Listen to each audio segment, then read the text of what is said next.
Hi guys, this is Katie and today I'm going to be answering the most frequently asked questions about living in Bangkok. So if you're new here, my name is Katie. I'm an expat teacher here in Bangkok, and if you are returning, welcome back. Today I wanted to talk to you a little bit about what it's like to live in Bangkok in 2022. I found a few websites online that seem to be giving some outdated advice, if I'm honest. So I thought I would address those and answer the most frequently asked questions about living here. So the first question is Bangkok safe? Now, in my opinion, Bangkok is incredibly safe as long as you're sensible with what you're doing. And I get it, that advice could be related to most cities in the world. But for me, Bangkok is a great place to live and a safe place to live, no matter who you are as a person. So if you are a woman, it is safe to walk around at night. If you are a family, I see so many children out playing by themselves, often in parks and things like that. The school that I work at has a high school attached to it, and I often see the high school children going to shopping malls by themselves. So in that sense, it is definitely safe. A few months back, I did a little experiment. I went to the local Starbucks and I left my laptop there whilst I went to the bathroom and did a few bits and bobs. And my laptop was fine being left there because nobody takes things here in Bangkok. The only thing I would say is safety on the roads. So you can catch taxis around here and you will have no trouble with that. But the only thing is that they have motorbike taxis here, and Bangkok are kind of known, unfortunately, for having a significantly large amount of road deaths or road accidents because of the motorcyclists. There are so many motorbikes on the streets of Bangkok, so it's definitely something to just be aware of. That's not to say that you can't use them. There are plenty of people that I know that own a bike or rent bikes or take the Grab app, which is like Uber over here. They have a bike option where you can get onto a bike and go home and travel around using that way. Just make sure you have a helmet on. That's my biggest advice. If you're catching a motorbike somewhere, make sure you have a helmet. That's the main thing that you need to be careful of. Okay, jumping on to the next question. So I'm going to be as quick as possible so I can answer as many of these as possible. Is Bangkok accessible for children? So I think as cities go, Bangkok is definitely a great place for children. The only downside is that you can get homes here that have gardens, but it just isn't as common. So we live in a condo, and there's many people that live in condos here in Bangkok because it's just a growing city. So you can get homes that have garden spaces and have little rooftop patio areas, but they are slightly further outside of the city. So if you want to live on the main Sukhumvit Road or in the really busy areas or neighborhoods, then it is difficult to get a house with a garden area. But beyond that, there's plenty of things. A lot of my students live in condos and they spend weekends going to all of the shopping malls have kid zones. I can't remember what it's called. There's one, Harbourland. A lot of my kids go on about Harbourland, which is there's some younger sections for younger children, but then there's also areas for kind of 10-year-olds that age. My kids are 10, I teach year 5, so that they love those types of places. There's also places like D Sports, which is actually where I went on a trip recently, and we took all our year group to D Sports, and there's basketball, baseball, rock climbing, all of that type of stuff. Every shopping mall pretty much has some type of kid zone and kid activity. We love Mega Bangna, which is slightly further outside of the city. It's near the airport, and it's a great place because you have IKEA, a cinema, but you also have ice skating. There's lots of activities for kids to do there, and loads of restaurants as well. And that's another thing as well, is that eating out here as families is really common. So you can go into a pub with a family here. There's no kind of barrier on what you can and can't do with kids. So I think it's definitely a great place if you have children. It just depends on what you're looking for in the way of your home life. Obviously the last few years, a lot of people with families were put off by moving here because they wanted more space, but yeah, I think it's a great place for families. But obviously, like I said, I don't have kids. I just know that a lot of my students seem pretty happy here. Right, moving on. Will I need to learn Thai? Great question. No, I don't know much Thai at all. I know thank you, which is Khop Khun Ka. I know hello, which is Swadee Ka. And I know pretty nun, because that is the none I live on, which is like the side alley, and Taniqua, which for a long time I thought meant here, but it didn't. It means something else. I'm not entirely sure what it means, but I say it in the taxi and they understand. So yeah, you don't need to know Thai. You pick up Thai as you're living here, but you don't need to know it. Everyone here speaks English. The majority of people that you're going to be dealing with will speak English. There'll be someone that can help if not. There's also like Google Translate that works perfectly here. I remember when we lived in China, it was a big issue because Google Translate didn't work because Google didn't work. So it was a lot harder over in China. But yeah, a lot of people have fantastic patience here as well. But most people speak some level of English. If you're going to like a restaurant or a shopping mall, or like the doctors or hospital or dentist or anything like that, they always tend to have at least one person that speaks pretty good English. It wouldn't hurt, like if you are moving and you know that you're moving and you really want to have, and you have the time to learn some, the locals definitely appreciate it. Like that's not to say you shouldn't learn it, but you don't need to know Thai to be able to move here at all. Right, do I need a car? No, definitely not in Bangkok. I wouldn't even recommend it, to be honest. So the streets of Bangkok, the traffic's really bad here. There's a whole thing with renting a car here. So if you're coming here on holiday, get yourself an international driving license. And in fact, if you're moving here, you can get yourself an international driving license before you come as well. I didn't know that before I moved here. Couldn't get one whilst I was over here because you have to be in the UK. Have not been able to go back to the UK for 4 years now because of, the world. And yeah, I tried to get a Thai driving license here. It took me a very long time because various buildings were closed over the world situation. And then I eventually got one and went to rent a car and they were like, no, you have to have had this license for a year. Yeah, I'm not like the most carefree person. I know there were plenty of people that would just have rented a car and just dealt with the consequences if there was anything to happen. I'm not that type of person. I'm a very cautious, anxious type person, so I wasn't going to do that. But hopefully I have a driving license, so at some point I'll be able to rent a car and drive it. But in Bangkok, you definitely don't need a car. We have the BTS, which is fantastic. You might actually be able to see it running in the background here. Down here is the BTS. And it's fantastic, especially if you live near or by Sukhumvit Road and you're going somewhere on Sukhumvit Road. It's great. But also we have Grab, which is like Uber. They can take you everywhere. Just make sure you download the app. Yeah, you really don't need a car here at all. So what is the weather like in Thailand? I mean, hot and hot. Okay, so the weather here in Thailand is fantastic most of the year, but I would say there's like 3 seasons, maybe? No, there's 2 seasons. It's hot all year and sometimes it rains. So like from, I want to say like, when's now? November. So November to like March, the start of April is the best time to travel here if you're coming on holiday, because it very rarely rains. In fact, it doesn't often rain at all during those months. This year seems to be an exception, but normally from November to like March, it doesn't rain. It's nice and cool. Like it's like 27 degrees today, which is fantastic. And that's kind of the best time to visit here if you're planning a trip and you want to do lots of sightseeing. Then from April through to October, it's warm and like really, really humid, but it also rains a lot.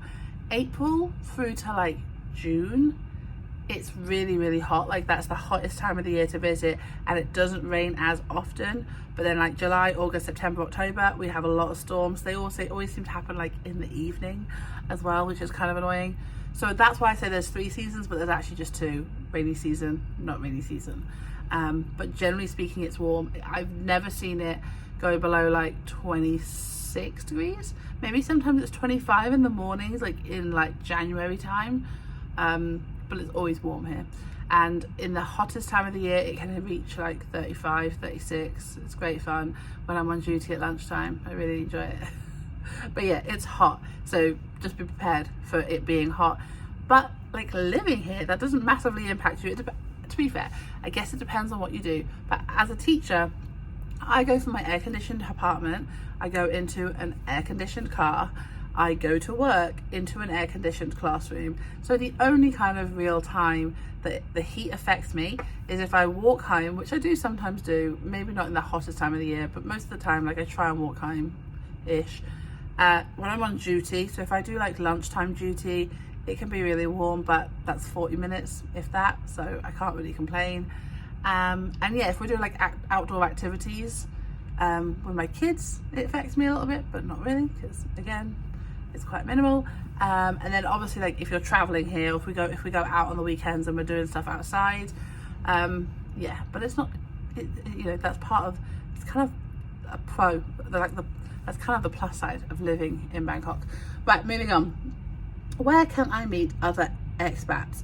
Okay, so there are some like social clubs. So I know there's a company or organization called the British Club, and over the year, like throughout the year, they will run events. Like they just did like a fireworks evening a few weeks ago.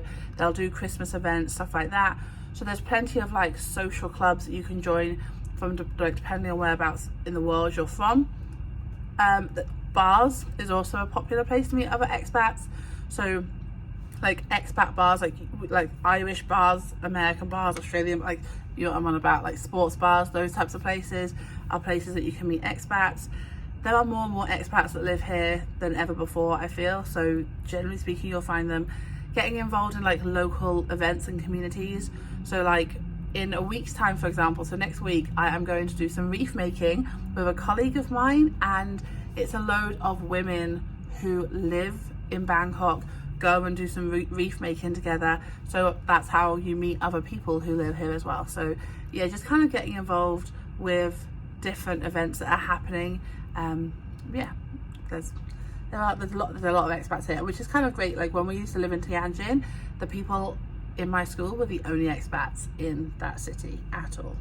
Okay, so moving on.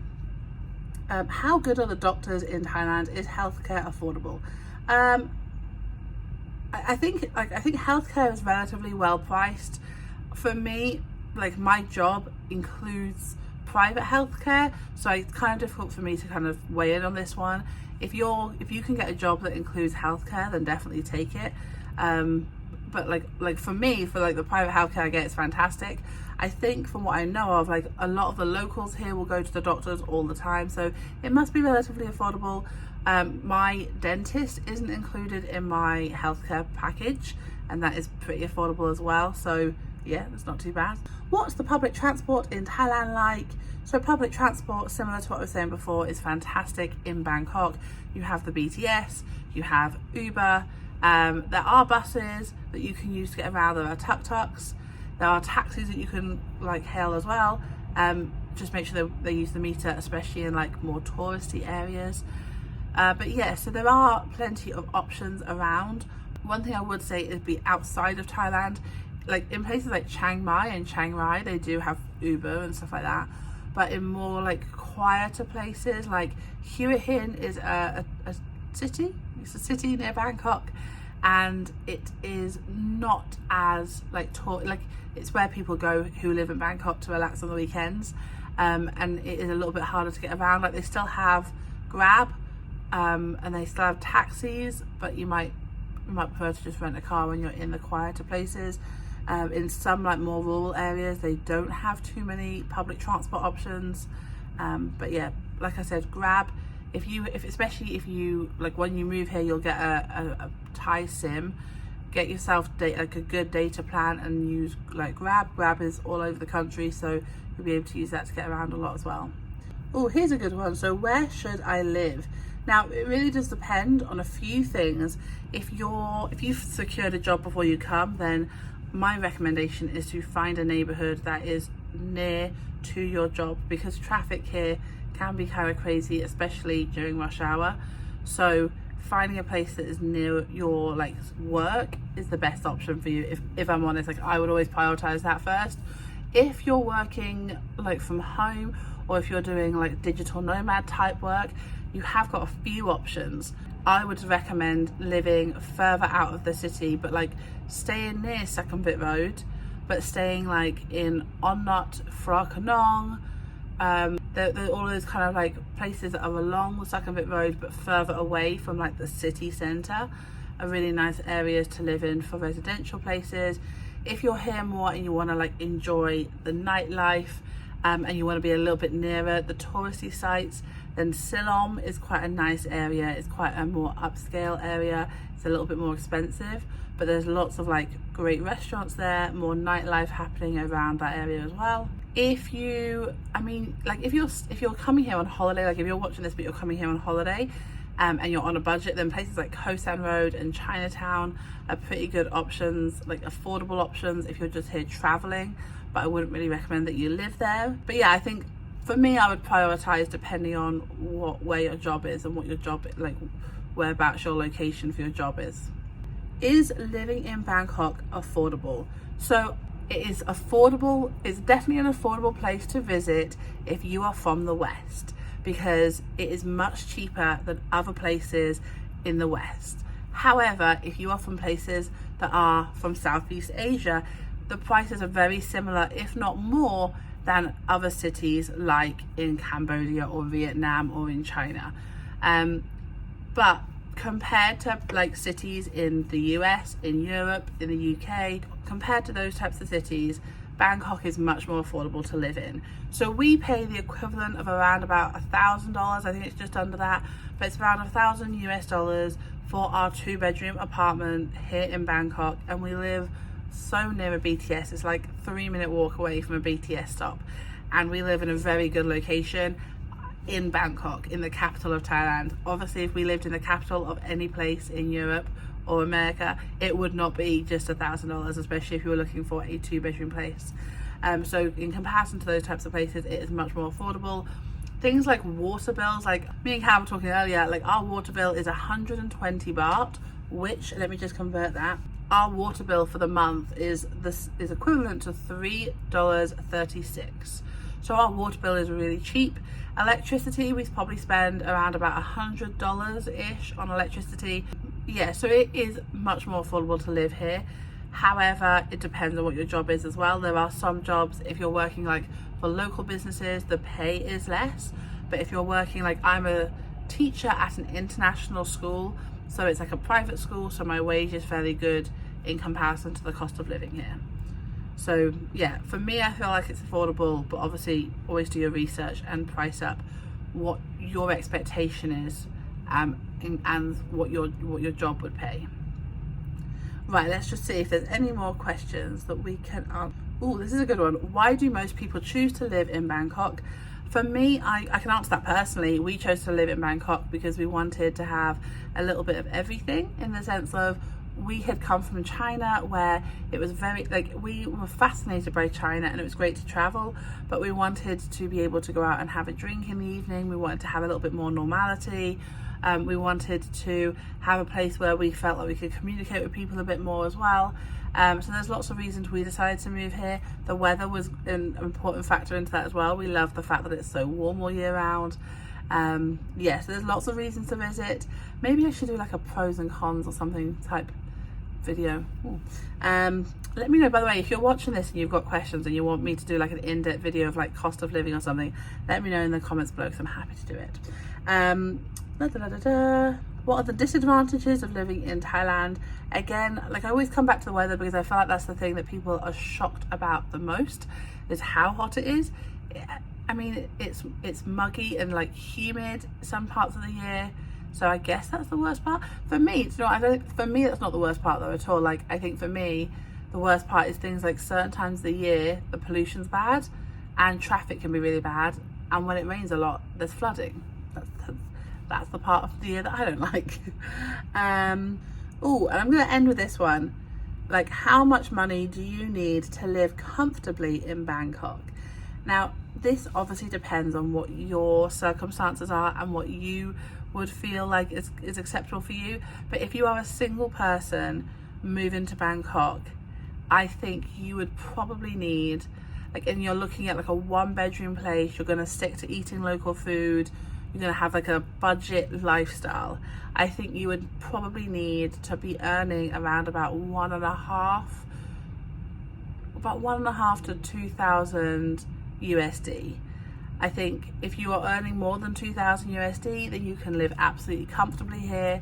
But I do appreciate, like, I know that a colleague of mine, she was a person who came over here by herself, and she was able to pay about 25,000 baht for her apartment, which, let me just do the conversion. So yeah, so she spent 25,000 a month on 25,000 Thai baht a month on a 1-bedroom place in a good location, and that was like 700. That's like $700. So she had that, and then she was able to use the rest of the money that she had each month to, I mean, she earned more than 1,500, but if you had 1,500, I guess half of it's on your rent, the other half is on bills, water, food, going out, that type of thing. So at least 1,500 if you're a couple. You probably don't need to double it because you'll be sharing a place, but probably like 2,000, 2,500 is probably what you would need. So right, I'm going to leave it at that because I feel like I've been talking for way too long. Thank you so much for watching this video. 2 things.